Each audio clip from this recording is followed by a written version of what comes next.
Peoples party کی وزیر برائے خواتین شائنہ شیر علی نے نکاح نامے میں بڑی تبدیلی کا اشارہ دے دیا۔ عمر کی جگہ قومی شناختی کارڈ کا خانہ شامل کرنے کا فیصلہ کر لیا ہے۔ گورنمنٹ آف سندھ حکومت نے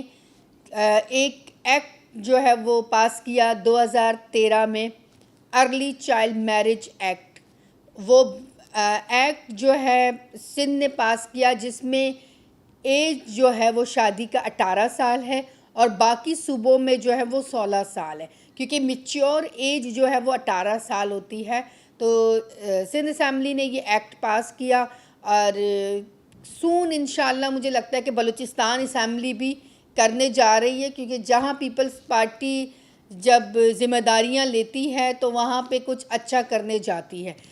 اب ہم سوچ رہے ہیں کہ ارلی چائلڈ میرج ایکٹ تو ہمارے پاس موجود ہے، لیکن ہم اب یہ سوچ رہے ہیں، ہم نے یہ اقدام اٹھایا ہے کہ ہم جو ہے وہ نکاح نامے کو اپڈیٹ کریں۔ آپ نے نکاح نامہ دیکھا ہوگا، نکاح نامے کا جو پہلا فرسٹ پیج ہے اس میں آپ کو ایک کالم نظر آتا ہے جس میں صرف ایج مینشن ہو جاتی ہے۔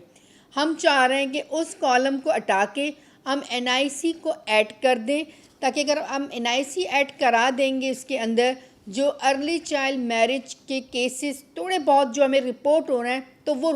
رک سکتے ہیں۔ جب ہم سے تجویز لی گئی کہ اس کے روک تھام کے لیے مزید آپ کیا قانون سازی کرنے جا رہے ہیں، تو ہم نے یہی سوچا کہ ہم اس نکاح نامے کو اپڈیٹ کریں، اس کو پاورفل بنائیں، اس میں ہم NIC کو مینشن کریں اور اس کے اندر تیلیسیمیا کے جو ٹیسٹ جو لازمی ہیں، جو کروائے نہیں جاتے ہیں، ہم اس کو بھی ایڈ کروا دیں گے، تاکہ ایک نکاح نامہ اتنا پاورفل ہو